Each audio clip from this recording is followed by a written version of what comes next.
Congress party ने जयपुर में एक चिंतन शिविर का आयोजन किया था। मैं समझता था कि उस चिंतन शिविर से कुछ देश की समस्याओं के बारे में कांग्रेस का क्या विचार है, देश को आगे कहाँ जाना है, कोई उनका रोड मैप है या नहीं, इस सब बारे में तो कोई महत्वपूर्ण बात उन्होंने कही नहीं। लेकिन शिंदे साहब ने एक बात ज़रूर कही जो मुझे आश्चर्य हुआ कि जिसके लिए चिंतन शिविर की क्या ज़रूरत थी। ऐसे वाक्य तो वो चलते फिरते कहते ही रहते हैं, मगर उन्होंने चिंतन शिविर को इसका एक स्थान चुना। उसका अर्थ ये था कि वो कांग्रेस पार्टी की एक सोची हुई रणनीति थी कि चिंतन के समय जब गंभीर बातें होंगी उसके साथ इसको जोड़ के कहा जाए। शिंदे जी ने 20 जनवरी को सैफरन टेररिज्म की बात कही और उन्होंने कहा उसमें कि आरएसएस बीजेपी के कैंप्स ये टेररिज्म की शिक्षा देते हैं, ट्रेनिंग देते हैं। लेकिन जैसे ही उन्होंने ये कहा, उनके इस कथन का, इस स्टेटमेंट का फ़ायदा तुरंत उन शक्तियों ने उठाया जो भारत पर आतंकी हमले करते रहते हैं। 21 तारीख को ही जनवरी की दो लोगों ने, एक तो जेयूडी के जमायतुल दावा के चीफ श्री हाफिज सईद और दूसरे जो कमांडर थे हरकतुल जिहाद अल इस्लामी हुजी, उसके कमांडर थे इलियास कश्मीरी। इन दोनों लोगों ने तुरंत इस बात का संज्ञान लिया, इसको रिकॉग्नाइज़ किया और स्टेटमेंट दिए। सईद ने 21 तारीख को डिमांड किया कि आरएसएस और वीएचपी पर बैन लगाया जाए और भारत को इंटरनेशनल कम्युनिटी में एक आतंकी देश घोषित किया जाए जो अपनी ज़मीन पर आतंकवाद को फैलाता है, ट्रेन करता है। अब शिंदे साहब महाराष्ट्र के निवासी हैं, उनको मालूम होना चाहिए कि सैफरन इस देश की कितनी महत्वपूर्ण प्रतिमा को उजागर करता है। ये भगवा रंग या सैफरन कलर हमारे यहाँ सेल्फलेसनेस और सर्विस, इन दो का प्रतीक है। विवेकानंद की ड्रेस जिसको आज आप जिनका 150वां वर्ष मना रहे हैं, तो वो तो सैफरन थी। आप काय को मना रहे हैं फिर? क्या विवेकानंद टेररिस्ट थे? हमारे राष्ट्रीय ध्वज के ऊपर सबसे पहले सैफरन कलर है। क्या ये टेररिज्म का कलर है? क्या जहाँ ये झंडा देश में जाता है या 15 अगस्त 26 जनवरी को जब हम उसे बहुत बड़े पैमाने पर फहराते हैं, तो क्या वो टेररिज्म फहराते हैं? और क्या जब इस झंडे की शपथ इस देश का सैनिक और सिपाही लेता है, तो क्या वो टेररिज्म की रक्षा के लिए लेता है या देश की रक्षा के लिए लेता है? शिंदे साहब तो गृह मंत्री हैं, उन्हें इस बात का संज्ञान होना चाहिए था। मगर मुझे अफसोस है उन्होंने इस तरह की कोई बात, कोई चीज़ ध्यान में नहीं रखी। बल्कि मुझे ऐसा लगता है कि एक ये सोची समझी उनकी रणनीति थी कि जो उनके शासन की विफलताएं हैं उससे लोगों का ध्यान आकृष्ट न हो उसकी तरफ, उससे ध्यान विचलित हो, डाइवर्ट हो अटेंशन, तो उन्होंने एक ये बात छोड़ दी और डिबेट को उन्होंने एक सैफरन आतंकवाद, हिंदू आतंकवाद, इसकी तरफ मोड़ने की कोशिश की। मगर नतीजे इसके बहुत ख़राब हैं। एक तो ये है कि झंडा या भगवा रंग हमारे देश की एक आइडेंटिटी है, हमारी अस्मिता है, हम उसकी रक्षा करते हैं। आपने उसको टेररिज्म के साथ जोड़ा, पूरे देश को आपने टेररिज्म के साथ जोड़ दिया, क्योंकि वो भगवा झंडा या ट्राई कलर तो सारे देशवासियों का है, हिंदू हो, मुसलमान हो, ईसाई हो, सिख हो, जैन हो, हर एक का झंडा है वो। तो आपने सारे देश की तौहीन की, बेइज्जती की। You have insulted the entire nation and the culture and tradition of this nation. ये हमारी कल्चर का एक निचोड़ है। शायद शिंदे साहब को ये मालूम नहीं कि कांग्रेस ने एक कमेटी बनाई थी कि हिंदुस्तान के, और ख़ास तौर पर उस समय कांग्रेस के झंडे का रंग क्या हो। कमेटी में नेहरू जी भी थे, सरदार पटेल भी थे, मौलाना आज़ाद भी थे। कमेटी की यूनानिमस सिफारिश थी कि इस देश का झंडा भगवा होना चाहिए, वन कलर होना चाहिए। तो क्या वो सब टेररिस्ट थे? वर दे प्रोपेगेटिंग एंड सपोर्टिंग टेररिज्म? ये सैफरन टेररिज्म क्या बला है? ये बहुत ख़तरनाक चीज़ है। ये देश को तोड़ने की साजिश है। हम इसको टोटली न केवल कंडेम करते हैं, हम इसका विरोध करते हैं, और शिंदे साहब को और कांग्रेस को इसका जवाब देना पड़ेगा, इसके नतीजे भुगतने पड़ेंगे। मैं एक दूसरी बात भी आपके सामने रखना चाहता हूँ कि जब शिंदे साहब ये कह रहे थे और सैफरन टेररिज्म इस देश में है और बीजेपी और वीएचपी और आरएसएस ये उसकी ट्रेनिंग दे रहे हैं, उस वक्त उनकी जानकारी में the resolution of the committee on sanctions of the United Nations Security Council June 2009 वो था या नहीं था? पब्लिक डोमेन में है ये। सो ये जो रेजोल्यूशन है, committee on sanctions of the United Nations Security council in June 2009 and the public declaration of the US Treasury Department in July 2009, this established that Arif Qasmani, the chief coordinator of LET, Lashkar-e-Taiba, had funded the Samjhauta blast with the Qaeda providing the staff for the blast. ये resolution में है.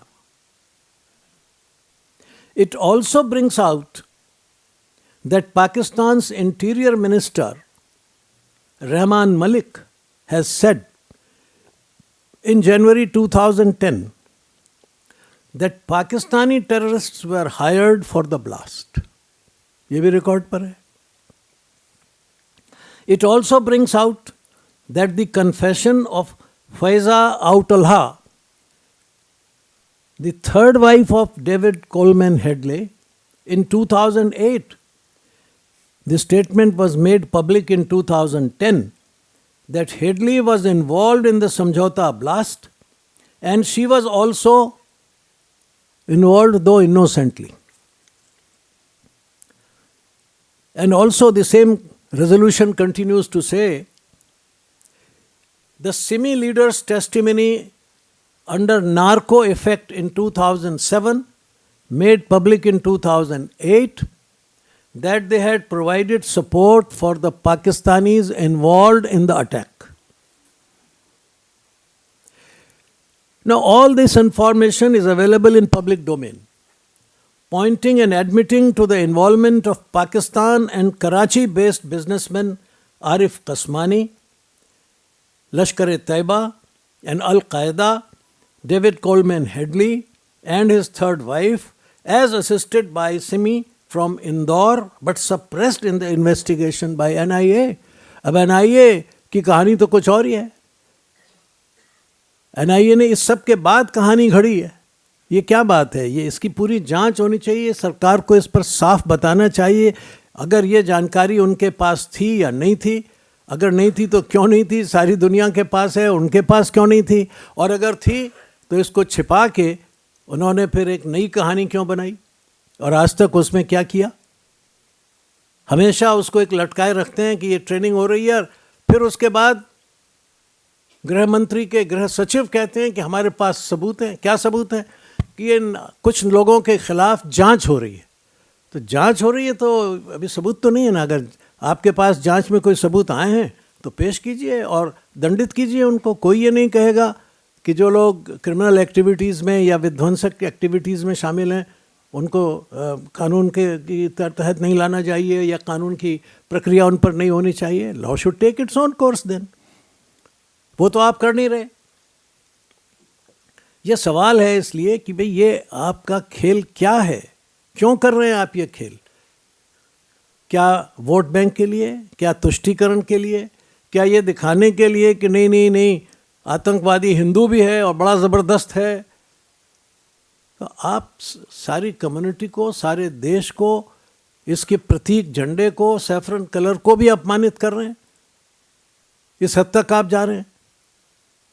दूसरी तरफ अभी court ने एक remark दिया, वो क्या प्रज्ञा ठाकुर की एप्लीकेशन पे, कि सरकार बताए क्या उसे ज़िंदा रखना चाहती है या मरने देना चाहती है। उसको आप अगर उसने कुछ अपराध किया है तो उसको मुकदमा चलाइए, सज़ा दीजिए, कौन मना करता है। लेकिन आप ह्यूमन राइट्स की भी चिंता नहीं करते, कल्चरल राइट्स की भी चिंता नहीं करते। वो कहती है कि साहब मुझे, मेरा ये मानवीय अधिकार है कि मेरा इलाज हो, आप इलाज की इजाज़त नहीं देते। मैं सन्यासी हूँ, मेरा ये कल्चरल राइट है कि मैं अपनी सन्यास धर्म के मुताबिक पूजा पाठ कर सकूँ, आप उसके लिए भी बाधाएं डालते हैं। तो एक तरफ तो आप ये कर रहे हैं और दूसरी तरफ जो लोग इस यूएन काउंसिल के रेजोल्यूशन से जो अपराधी सिद्ध हो रहे हैं उनके लिए आप क्या कर रहे हैं? ये बहुत ख़तरनाक चीज़ है। मैं ध्यान दिलाना चाहूँगा देश का कि इस तरह की गलत नीतियों से देश में विभाजन पैदा होता है, देश में अलगाव पैदा होता है और सांप्रदायिक तनाव पैदा होता है। और इसकी पूरी जिम्मेदारी इस समय तो गृह मंत्री श्री शिंदे जी और उनकी पार्टी पर है। कभी कभी ऐसा लगता है कि जो सारी विफलताएं हैं उसकी तरफ ध्यान ना जाए लोगों का। जिस तरह से सरकार आर्थिक क्षेत्र में विफल हुई है, जिस तरह से सरकार देश में सुरक्षा और शांति के मामले में विफल हुई है, सीमाओं के मामले में विफल हुई है, उसको देखते हुए लगता है कि वो इन सब से ध्यान हटाने के लिए इस तरफ ले जाना चाहती है। मैं अभी लखनऊ गया था, वहाँ मुझे बताया गया कि एक कोई रिटायर्ड जज हैं और कोई रिटायर्ड पुलिस के अफसर हैं, वो कुछ हस्ताक्षर करवा रहे हैं कि अयोध्या में जो भूमि विवादित है उसके एक हिस्से में कोई स्तंभ बना दिया जाए। कैसे हो सकता है? मामला सुप्रीम कोर्ट में पड़ा है, रामलला का मंदिर वहाँ विद्यमान है। अब ये नया क्यों लाया जा रहा है, कि ये क्यों उठाया जा रहा है ये सवाल?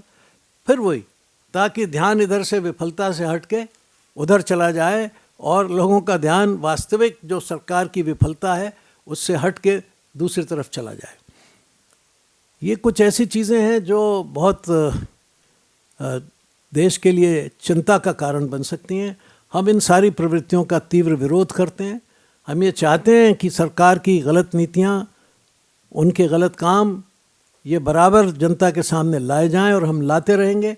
और ये जो उसकी सांप्रदायिक तुष्टीकरण की नीति है इसका भी हम घोर विरोध करेंगे और संसद में ये सवाल उठेगा। हम ये नहीं चाहते कि संसद की कार्रवाई ध्वस्त हुआ करे, लेकिन हम ये ज़रूर चाहते हैं कि वो लोग जो इस तरह के बयान देते हैं वो क्या संसद में उनको आने दिया जाए या उनकी बातें सुनी जाएं या उनको बोलने दिया जाए। ये सवाल आज प्रमुख है।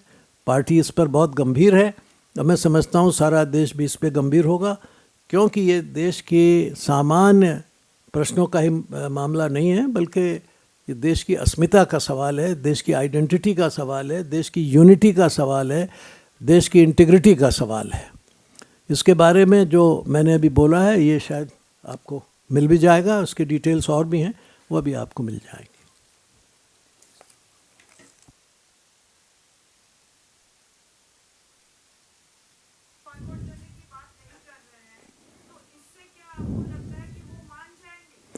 नहीं, देखिए, मानने वाले तो वो लोग नहीं हैं लेकिन ये ज़रूर है कि देश को ये पता लगना चाहिए कि ऐसे लोग अगर संसद में आएंगे तो उनका तीव्र विरोध होगा, उनकी बात की, उनकी क्रेडिबिलिटी क्या है, वो क्या करें, क्या कहना चाहते हैं, क्या करना चाहते हैं.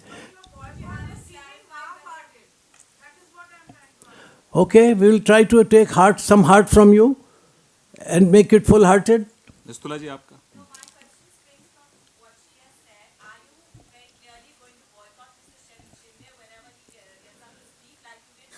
That is one of the proposals which we are seriously thinking. It could lead to other things also. But the responsibility of making Parliament peaceful and smooth lies solely on the ruling party, UPA. They should take care that nothing untoward is uttered, said by their respectable ministers. पहले चिदम्बरम साहब यही बात कहते थे, अब आप शिंदे साहब यही बात कह रहे हैं, कभी वो दिग्विजय सिंह जी यही कहते थे. There must be an end to it. ये बात खत्म होनी चाहिए. मनोज वर्मा जी. हाँ,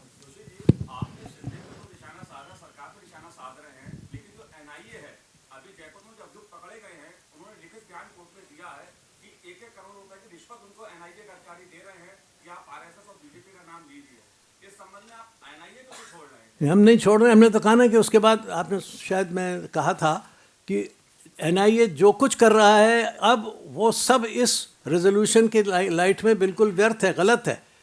वो तो कोशिश यही कर रहे हैं, मैंने ये कहा है बार बार, कि किसी तरह से फंसाया जाए. नहीं फंस रहे हैं लोग. अब उसने जो प्रज्ञा का पत्र अखबारों में आया है उसमें कहती है उसको कितनी प्रताड़ना दी गई है, कितना उसके साथ दुर्व्यवहार किया गया है. अब उसकी जांच होनी चाहिए. क्या इफेक्ट है कस्टडी में आप इस तरह से कर सकते हैं? और अगर आप लोगों को इस तरह से घूस दे के किसी को फंसाना चाहते हैं तो फिर इसका अर्थ है कि जो शिंदे साहब ने कहा था ये उसी की लाइन में कॉन्स्पिरेसी आगे चल रही. That proves the conspiracy. आपका. जोशी जी, कल एसजी आरिफ गनीमत ने इस्तीफा दे दिया. ऐसी खबरें आ रही हैं कि कानून मंत्री से उनका कोई विवाद चला था, इसके बाद उन्होंने दिया. देखिए, अब ये कानून मंत्री में और देश के मुख्य अधिवक्ता में अगर मतभेद है तो कोई भी स्वाभिमानी मुख्य अधिवक्ता हट जाएगा वहाँ से. अब ये तो सरकार से हम पूछेंगे संसद में कि बताइए ये क्या हुआ, ये तो उन्हें बताना पड़ेगा. और वैसे तो नारीमान को खुद बताना चाहिए कि कौन सा ऐसा बिंदु था जिसके ऊपर उनका तीव्र मतभेद हुआ और वो हट गए वहाँ से. मगर ये आप देखें ना, ये शायद दूसरा या तीसरा केस है जबकि ये एसजी हटा है. मिस्टर मुरली. हाँ, फ्रीडम ऑफ एक्सप्रेशन को लेके काफी जगह थोड़े अभी कश्मीर में एक गर्ल बैंड को लेके वहाँ पे हुआ था. कल दुर्गा वाहिनी यहाँ पे एक आर्ट गैलरी में जाके. किस वाहिनी ने? दुर्गा वाहिनी. दुर्गा. अच्छा. तो इस मामले में आपका क्या? देखिए, मैं संविधान की जो मर्यादाएं हैं उनके अंतर्गत जो फंडामेंटल राइट्स हैं वो हर एक को मिलने चाहिए. There is always a clause in that subject to public order and morality. उसके अंतर्गत वो सारी राइट्स हैं, फंडामेंटल राइट्स हैं, वो मिलने चाहिए. लेकिन राइट टू एक्सप्रेशन की एक मर्यादा ये होती है कि ये समाज को विक्षुब्ध न करे. अभी आप देख रहे हैं छोटी सी बात पे कितनी डिबेट हो गई है. कहीं बड़ी बड़ी बातों पे डिबेट हो जाती है. डिबेट अच्छी चीज़ है, राइट ऑफ एक्सप्रेशन भी बहुत अच्छी चीज़ है, बोलने की इजाज़त होनी चाहिए. मगर बोलना, हम एक जब संवाद करते हैं तो संपर्क के लिए करते हैं, जोड़ने के लिए करते हैं, तोड़ने के लिए नहीं करते. देखिए, किसी को ये, अब आप देखें 200 साल बाद पैंट पहनने की इजाज़त आज फ्रांस में मिली है. तो ये कुछ जगह की कुछ लोगों की मानसिकता होती है कि भाई ऐसा महिलाओं को नहीं करना चाहिए. उस मानसिकता को बदलवाने की ज़रूरत है. मेरे निगाह में ये बात गलत है. लेकिन एक समूह है, एक वर्ग है जो उसको सही समझता है. तो इसके लिए झगड़े टंटे की क्या ज़रूरत है? बातचीत से समाज के अंदर मानसिकता को बदलने से बदलाव आ सकते हैं. देश में आ रहे हैं बदलाव. तो जहाँ अभी बदलाव नहीं आए हैं वहाँ आने की ज़रूरत है, वो आएंगे. मजूमदार जी लास्ट.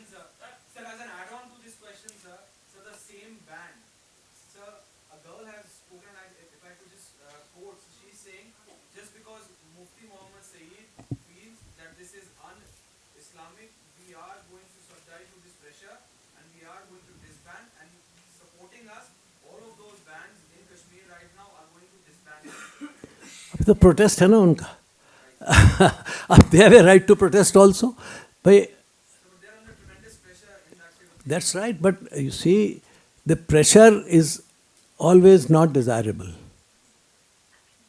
बहुत सी जगह आप प्रेशर डालते हैं, एक सीमा तक ठीक होता है, लेकिन एक there is a change. And there was A band चल रहा था, अब आपने चलते चलते उसको बंद कर दिया. This is again A politics of vote and the politics of extremism, कि हम आपसे ज़्यादा एक्सट्रीम की तरफ जा रहे हैं. तो race for being more extremist, ये तो अच्छी बात नहीं है. मजूमदार जी पीछे. हाँ, कमलेश जी 1 मिनट आते हैं आपके पास.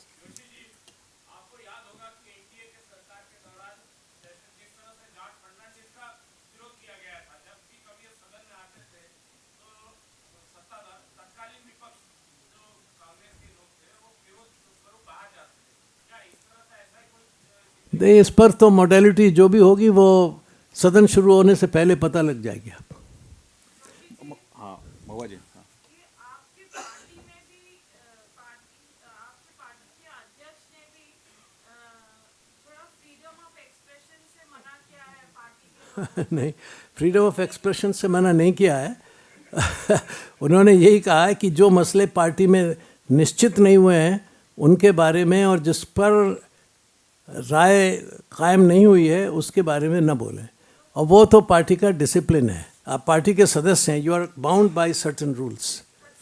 मंगेश जी. नहीं, वो देखिए उनको वो तो मालूम कर लेंगे. इट इज़ पार्टी के अध्यक्ष और बाकी लोग. ये कोई ऐसी बड़ी बात नहीं है कि कोई जिससे देश भर में हंगामा होने की गुंजाइश हो. ये तो रोज़ होता रहता है. कमलेश जी. सम्मेलन होने जा रहा है, विश्व हिंदू परिषद के सम्मेलन में, खासकर धर्म संसद में राम मंदिर इशू के ऊपर रेजोल्यूशन पास होगा. क्या कल राजनाथ सिंह भी वहां जा रहे हैं, तो कल क्या बीजेपी इस बार की राम विरोध की आ रहा है? देखिए अभी तो मुझे पता नहीं कि वो धर्म संसद में क्या पास होगा क्या पास नहीं होगा. जब होगा तो फिर पार्टी विचार करेगी कि हमें क्या करना है क्या नहीं करना है. मंगेश जी आपका सवाल. हाँ, उस पर ही यार, वो क्या कह रहे हैं पहले उनकी बात तो सुने. हमारा तो हमारे मैनिफेस्टो में साफ लिखा हुआ है, वही कहना. मंगेश जी. डॉक्टर साहब इधर ये शिंदे साहब के बयान पे आपने कहा कि ये सोची समझी साजिश हो सकती है. साजिश करने की शिंदे साहब की या उनकी पार्टी की हिम्मत ना हो, इसलिए बीजेपी ऐसा कोई नेता प्रोजेक्ट करना चाहेगी कि नहीं, वो तो हम तो आप ही की मदद से उसको रोक देंगे. इसमें और हमें ज़रूरत नहीं है. थोड़ी सी मदद आप कर देंगे, वो भाग खड़े होंगे. राघवेंद्र जी आपका सवाल. हाँ, बाबा रामदेव के गुरु के गायब होने के मामले में सीबीआई जांच के आदेश हो गए हैं. कोर्ट ने कहा है आप सीबीआई की जांच भूमिका में सवाल उठाते हैं, तो निष्पक्ष जांच की उम्मीद है. देखिए क्या मसला है, क्या चार्जेस हैं, उसके पीछे क्या उनका उद्देश्य है, ये धीरे धीरे खुलता है. लेकिन सरकार सीबीआई का दुरुपयोग करती रही है, आगे भी कर सकती है, इसमें मुझे कोई संदेह नहीं है. आपका सवाल. हाँ.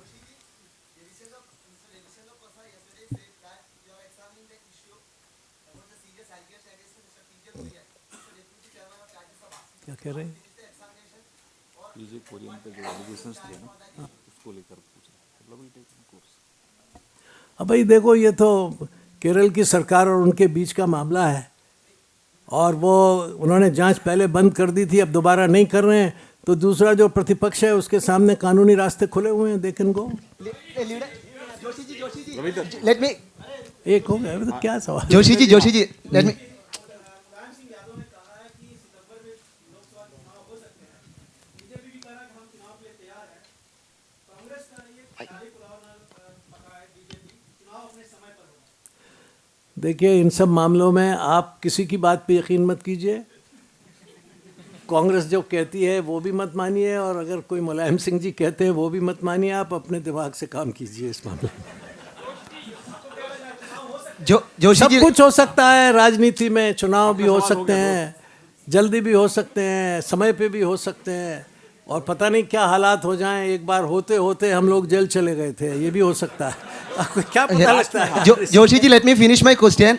Leaders like or Rajagopal have said that PJ Kurian should resign. Is center leadership agree with him? I can't comment on anybody who is saying something about somebody. Is this it? I have told it that it is a matter between the that government and Mr. Kurian. But there are serious allegations that maybe so they are fighting it. no, sir. There are serious allegations that Maybe the allegations are very serious. It is an individual allegation against an individual. Last में हाँ तो interested है कि उस पर कुछ न कुछ मुकदमा जरूर चले. रावत जी उनको माइक दो पीछे इनका ये एक ही किस्सा है कुरियन का. एक हो गया बस हाँ. Joshi ji, your state leadership is demanding for stepping down of Mr. PJ Kurian. Do you have any reluctance because Mr. Arun Jaitley has appeared for the PJ Kurian in the Supreme Court? Your central leadership has any reluctance to comment on this issue? No, I have not reluctance on it, but I am saying that this is a matter between an individual and others. Now, if the court decides against him, he will go face the consequences. Now, just wait. And if people are dissatisfied with the decision of the Kerala government, they can go to the court. I am not obstructing them. And if their application is accepted, he will have to resign. But then, but the question is, who decides whether these allegations are correct or not? Me or you? I am not saying anything. If the allegations are there and the court accepts their petition, Mr. Kurian will have to take the proper action about it. He might have to resign. But simply because the Kerala government has refused an inquiry, fresh inquiry, is not sufficient enough. Those people have a right to question the right of the Kerala government and demand for a fresh inquiry. Issue to yahi hai na? They are demanding a fresh inquiry. An inquiry has been closed earlier. That inquiry, if it has been closed wrongly, then it should be started again. And as the sooner the inquiry takes place, the earlier the inquiry takes place, the consequences will follow. Thank you